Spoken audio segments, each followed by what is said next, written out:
ದಲಿತ ಸಂಘರ್ಷ ಸಮಿತಿ ಜಿಲ್ಲಾ ಸಮಿತಿ ಯಾದಗಿರಿ ರಾಯಪ್ಪ ಸಾಲಿಮನಿ ಹಾರಣಗೇರ ಜಿಲ್ಲಾ ಸಂಯೋಜಕ ಇಬ್ರಾಜ್ ಸಂಯೋಗದಲ್ಲಿ ಸರಳ ಸಾಮೂಹಿಕ ವಿವಾಹ ಕಾರ್ಯಕ್ರಮದ ಕರಪತ್ರ ಬಿಡುಗಡೆ.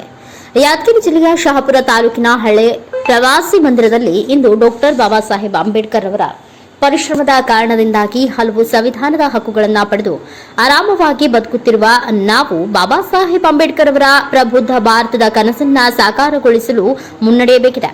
ಬೌದ್ಧ ಧರ್ಮದ ಜ್ಞಾನ ಮತ್ತು ಸಂಸ್ಕಾರಗಳನ್ನು ನಮ್ಮ ಬದುಕಿನಲ್ಲಿ ರೂಪಿಸಿಕೊಳ್ಳಬೇಕಾಗಿದೆ. 12 ಮೇ 2025ರಂದು ಸರಳ ಸಾಮೂಹಿಕ ವಿವಾಹ ಸಮಾರಂಭವನ್ನು ಹಮ್ಮಿಕೊಂಡಿದೆ. ಈ ಸಂದರ್ಭದಲ್ಲಿ ಮದುವೆಗೆ ಆಸಕ್ತಿ ಇರುವ ವಧುವರರ ಜೋಡಿಗಳು ತಮ್ಮ ಹೆಸರನ್ನ ಅಗತ್ಯ ದಾಖಲೆಗಳ ಸಮೇತ ಸಂಘಟನೆಯ ಮುಖಂಡರಲ್ಲಿ ನೋಂದಾಯಿಸಲು ಸೂಚಿಸಲಾಗಿದೆ. ಹಾಗೂ ಈ ಕಾರ್ಯಕ್ರಮಕ್ಕೆ ಎಲ್ಲ ಅಂಬೇಡ್ಕರ್ ಅನುಯಾಯಿಗಳು, ದಲಿತ ಸಮಾಜದ ಬಾಂಧವರು, ಪ್ರಗತಿಪರ ಚಿಂತಕರು ಹೆಚ್ಚಿನ ಸಂಖ್ಯೆಯಲ್ಲಿ ಭಾಗವಹಿಸಿ ಯಶಸ್ವಿಗೊಳಿಸಬೇಕು ಎಂದು ವಿನಂತಿ. Amaresh Nayak, NKS TV4 news, Yadgir.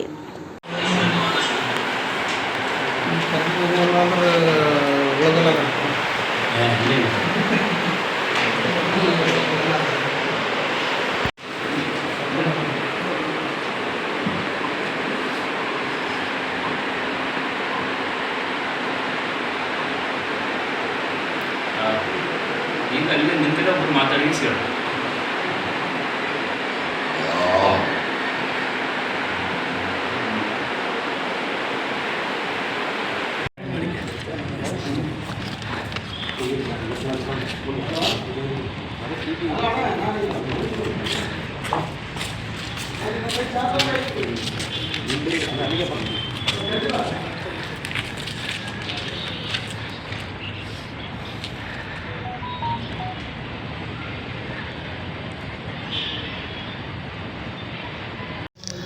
ಜೈ ಭೀಮ್ ಬಂಧುಗಳೇ, ದಿನಾಂಕ 12/5/2025ರಂದು ಇದೇ ಬುದ್ಧಿ ಪೂರ್ಣಿಮೆ ಅಂಗವಾಗಿ ಸರಳ ಸಾಮೂಹಿಕವನ್ನು ಆಯೋಜನೆ ಮಾಡಿದೆ. ದಲಿತ ಸಂಘರ್ಷ ಸಮಿತಿ ಸಂಯೋಜಕ ಯಾದಗಿರಿ ಜಿಲ್ಲಾ ಸಮಿತಿ ನೇತೃತ್ವದಲ್ಲಿ ಸರಳ ಸಾಮೂಹಿಕ ಆಯೋಜನೆ ಮಾಡಲಾಗಿದೆ. ಈ ಒಂದು ಸರಳ ಸಾಮೂಹಿಕ ವಿವಾಹದಲ್ಲಿ ಯಾರಾದರೂ ಮದುವೆ ಆಗಲು ಬಯಸಿದವರು ತಮ್ಮ ಮೂಲ ದಾಖಲೆಗಳಾದ Aadhaar card, TC, marks card ಅಥವಾ ಪ್ಯಾನ್ ಕಾರ್ಡ್ ಮತ್ತು ಸರ್ಕಾರಿ ದಾಖಲೆಗಳಾದ ಪ್ರತಿಯೊಂದನ್ನು ತಂದುಕೊಟ್ಟು 18 ವರ್ಷ ಮೇಲ್ಪಟ್ಟ ಹೆಣ್ಮಗಳಿಗೆ 21 ವರ್ಷ ಗಂಡು ಮಗುವಿಗೆ ಕಡ್ಡಾಯವಾಗಿದೆ. ಅದನ್ನು ಯಾರೂ ಮೀರಬಾರ್ದು. ಅದನ್ನು ಮೇಲ್ಪಟ್ಟಿದ್ದಂಥವ್ರು ಮಾತ್ರ ಇಲ್ಲಿ ಯಾವುದೇ ಬಾಲ್ಯಕ್ಕೆ ಅವಕಾಶವಿರುವುದಿಲ್ಲ.